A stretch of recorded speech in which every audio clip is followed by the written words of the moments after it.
My name is Jonas Nilsson. I'm head of product management and marketing here at Fingerprints. Fingerprints being a Swedish biometric solution provider company with offices in 3 countries. So today here at Security Buyer Live, I will present why biometrics can provide a tailored approach to organizational security. And also, depending on how you invest, it can actually be sort of different levels of security depending on what kind of needs you have and things like that. Also, I would like to take the opportunity to clarify a few of the misconceptions about how to trick a biometric system. This is often referred to as spoofing, and it often comes up when you talk about fingerprint biometrics. So I would like to take a chance to actually address and discuss a little bit about that.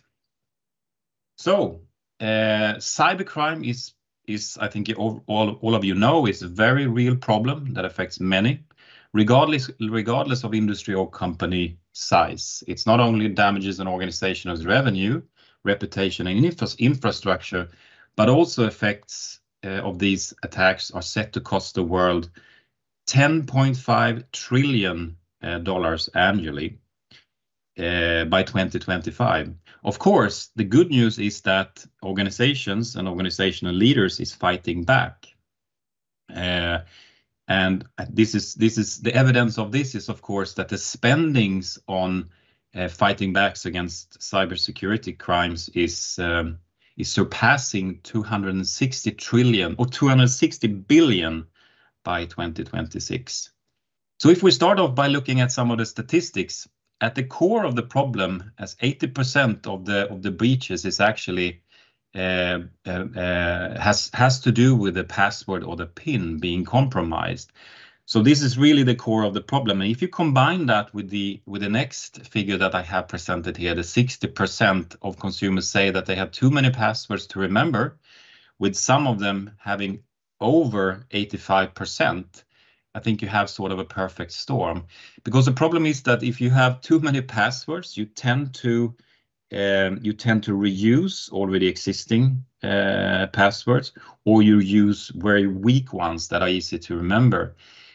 And I think this is not anything strange, because if you have that many passwords, you need to put some sort of a process together to have so you can easily remember them. And if you use them quite a lot, you also need, they can't be like 25 characters long, because it will take too long to actually input them to the system.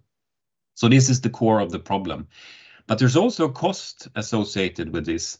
According to the FIDO website, resetting and compromised password, if you you need to do a sort of an IT help with that, costs something like $70 US.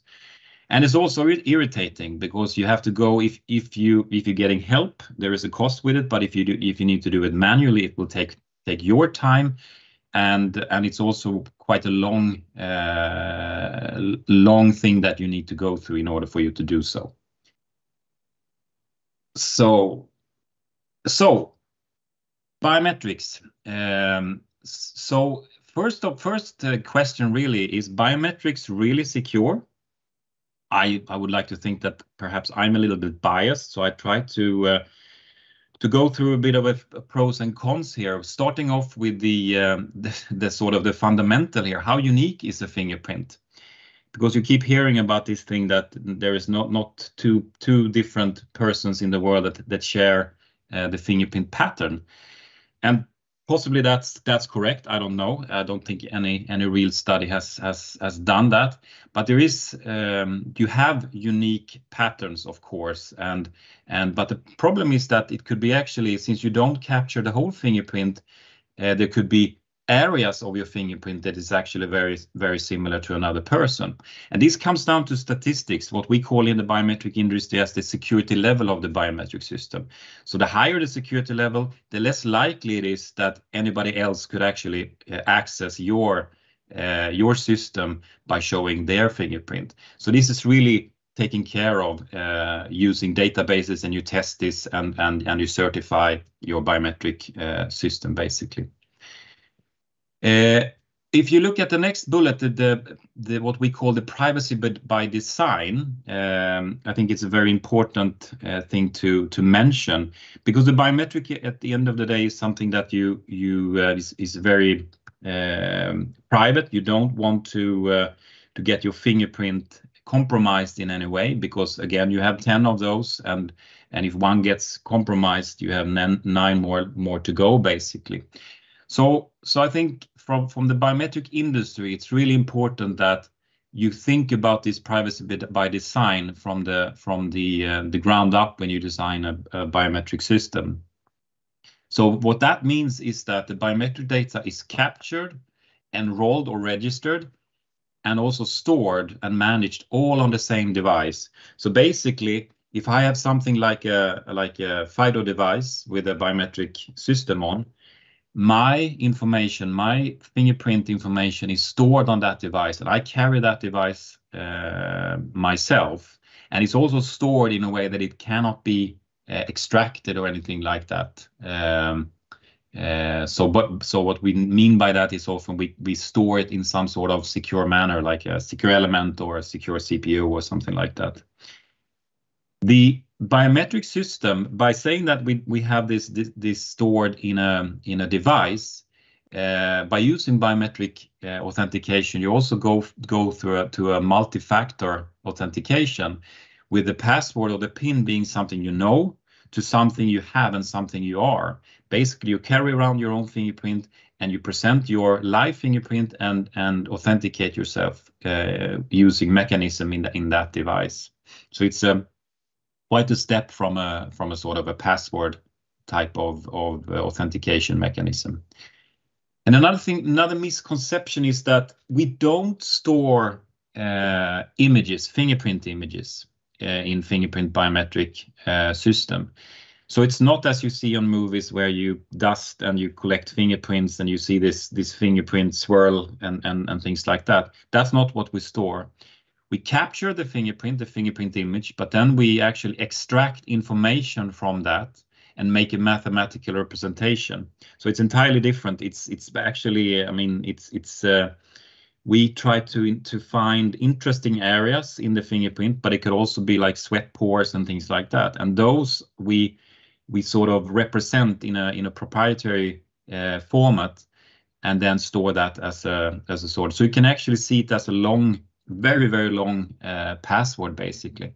So there's no such way as to reverse engineer this template back into a fingerprint image. You cannot simply not do that. So even though if you could extract, which I already said that it's basically impossible because it's stored in a way that you cannot access it, even though if you could that, you cannot reverse engineer it back to the original fingerprint image. So now to some of a lot of misconceptions about fingerprint biometric is that it's easy to spoof. You can create sort of a silicon representation of the fingerprint image and then use that as the image on the right-hand side suggests as a way to actually spoof a system. So I would like to talk about a little bit what this is. It's called presentation attacks, or more referred to as spoofing. But it's actually when you try to mimic a fingerprint and use it as it's not intended to be used in a system. And I guess why is that you pretend to be another individual, or you actually hide your identity.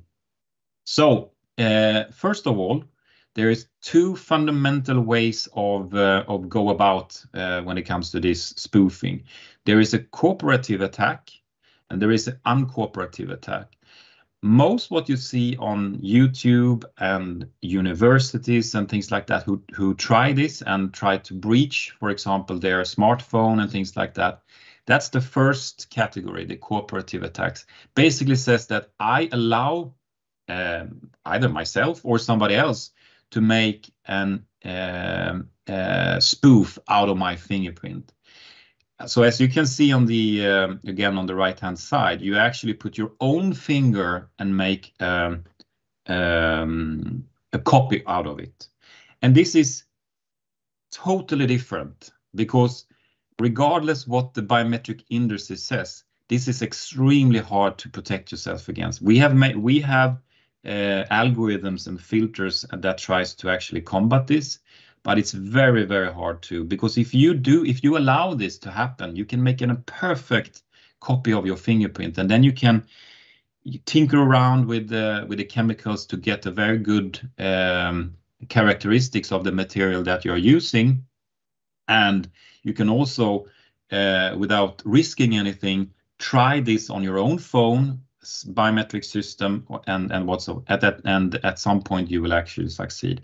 But if you think about it, this is not an attack. This is you telling somebody else or yourself that it's okay to spoof my fingerprint. So this is what I would like to make people a little bit aware of, that if you see this and if you see that it's a cooperative attack, this is more regarded as an experiment and pointing out that indeed fingerprints can be copied. But the real attack is the uncooperative attack. That's when somebody actually lift my fingerprint on a glass that I've been holding, for example, and then make a spoof out of that and attack the system. And this is very different. So you can see the knife on the lower right hand side, where you have dusted fingerprints and now planning to get them from there into a digital format. So this is something that I will just briefly go through. So so uncooperative attack, there is basically 3 stages. You need to acquire the source data, and just as you can see on the image here, you need to basically lift them on a sort of an object that or the target has holded or touched or anything like that. But the problem is actually also that you need to do a little bit of surveillance before capturing the data, because you need to understand what exact finger is being used in the system. So for example, if I'm having a sort of a biometric payment card, for example, my normal finger would be the thumb, because it's a good way to hold the card while I'm using it for contactless payment, for example. So then they need to get the thumb, the latent print of the thumb, the left or the right, depending on which I have registered. And then, of course, lift it and from an object and start making a spoof artifact. There's also a situation where there could have been a stolen image database, basically, and a database made out of fingerprints that has been stolen, and then they can use that as an input to creating the spoof. But then again, then there has been a breach of a fingerprint database, and they have to kind of guess that finger is the finger that the person is using for this particular situation. But then again, if they have managed to lift the fingerprint, then they need to create a spoof artifact. Basically, do a little bit of chemistry, create a cast and a mold to at the end get sort of a spoof that you can use then to attack the system. And this, I think, is, if you have a sort of a chemistry background, you can tinker around with some materials that is, conductive, because it needs to be that if you have a capacitive sensor and things like that. But it's doable. You need to have as I said, some knowledge about chemistry and things like that, but it's doable. And then the actual attack then is to use the spoof.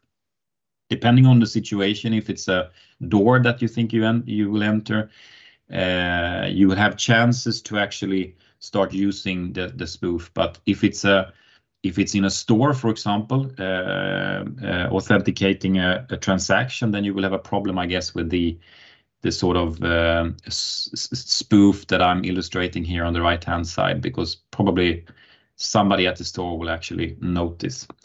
So just to summarize, I think, as I said in the beginning, most of the spoofing that we see in media is either proof of concept or cooperative attacks. And these are more experiments, I would say, than actual attacks.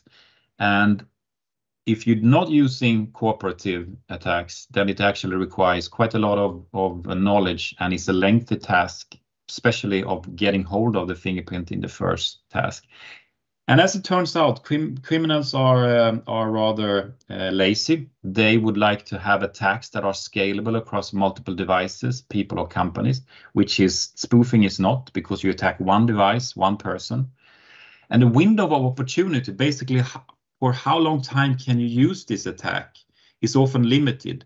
Think about it. If you drop your credit card, I think within 24 hours you have basically blocked it. So that's the time, the window of opportunity this criminal have.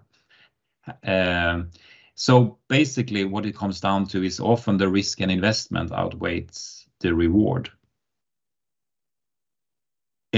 So biometrics is not one size fits all. I think I mentioned that in the beginning. First, if you're moving away from passwords and PIN for everyday authentication, I think you will gain quite a lot of security just by doing so. Because as it stands, I mean, you would avoid social and engineering attacks such as phishing, and of course the biometric itself is not possible to borrow to somebody else. You cannot ask for authenticate using some other biometrics, because it's not simply possible. And as we said in the beginning with the statistics, you can avoid passwords that is easily guessed. But I would say, I mean, one of the things that we saw when biometrics was introduced to the smartphones with the Apple introduced it to their iPhone, was that people actually start using screen lock because it was so convenient. So if you have a password or an authentication mechanism that you're using quite a lot, biometrics is actually very convenient. Then you could argue, so this is the sort of one sort of use case, but the other could be if you need to protect high value asset and resist sophisticated attacks. Then obviously we as a biometric company have more secure solutions. We have a sensor called 1523 that can be used for physical and logical access devices and application. And this particular sensor, you can actually pair that. So the sensor contains part of a key, and the other part of the key you have in the device or the MCU that actually will do the most of the application for this type of setup. So you can pair them, making it impossible to actually remove this biometric sensor and exchange it with something that is sort of not being secure, like a rogue sensor that will always present the same biometrics and things like that. There's also possibility to have encryption between the sensor and the MCU if you would like to have a very secure type of, or if the assets that you're trying to secure is of very high value. And this encryption obviously prevents what we call replay attacks, which is something very common type of attack where you record the biometric that is being sent to the system for authentication or matching, and then you replay that again and again and again if it turns out to be a successful authentication. And by using encryption capabilities, this will make this impossible, basically. Okay, so to summarize a little bit, nothing is completely secure. I think I've explained how biometrics can make life a little less or more difficult for criminals to hack a device or applications, and also why biometrics is personal and provide a fast and convenient way to authenticate yourself, which I think is apart from the security thing is extremely important. So why biometrics by fingerprints? We've been around since 1997. We had a huge success in the smartphone area and shipped basically 1.5 billion sensors. And we have been around, as I said, we've been doing business in the smartphone area, but also lately we have been shipped 1 million sensors for the payment area, where you use biometric sensors for a payment card, and as a way to actually have a more convenient way of using contactless payment. Another area that we've been very successful in is access, physical access. You use physical access devices for doors and gaining access to buildings, and this is something where fingerprint again is a very secure and a very convenient way of doing. Another area that has been very interesting for the past years is logical access. So basically, perhaps some of you have heard about FIDO tokens, which is one thing, but there's also other logical access devices that are there. And I think again, the biometrics is a perfect combination with those type of logical access, because it's a secure way of authenticating yourself, but it's also very convenient. So here is something where we see a lot of traction for the past years or so within logical access. So we have, except from the smartphone areas, we have payment, we have physical and logical access being the main segments and the main use cases that we are addressing at Fingerprints. Thank you so much.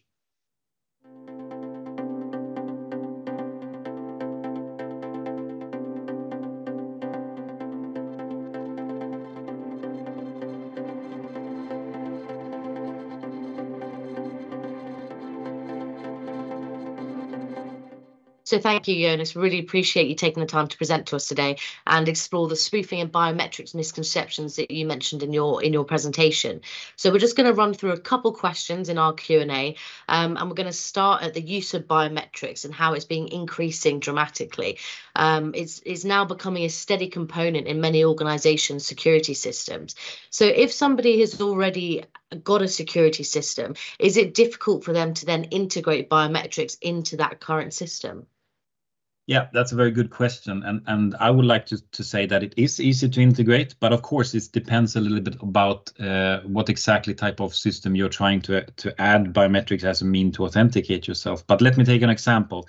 If you have an existing physical access system with using access cards, for example, and you would like to add, not replace, but perhaps add biometric access cards onto that, we basically try to mimic. So what you do is you then have a card that has a biometric sensor on top of it and matching capabilities, but we try then to mimic. So what comes out of that card, basically releasing the number that lets you authenticate yourself to the backend system, is exactly the same as you do today, to make the whole integration with a biometric card more easily.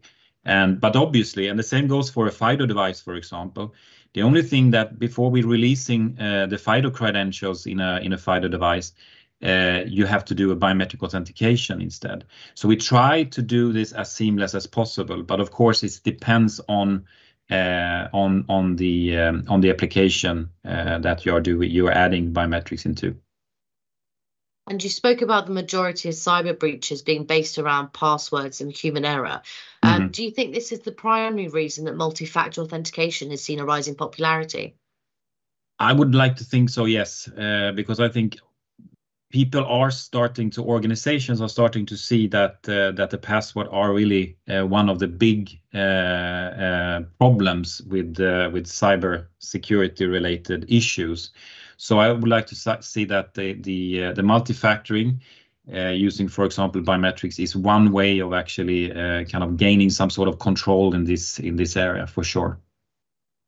And just hovering on that, where do you think the industry is heading next when it comes to biometrics? Like, what's the biggest trend you see in the market in the next couple of years or so?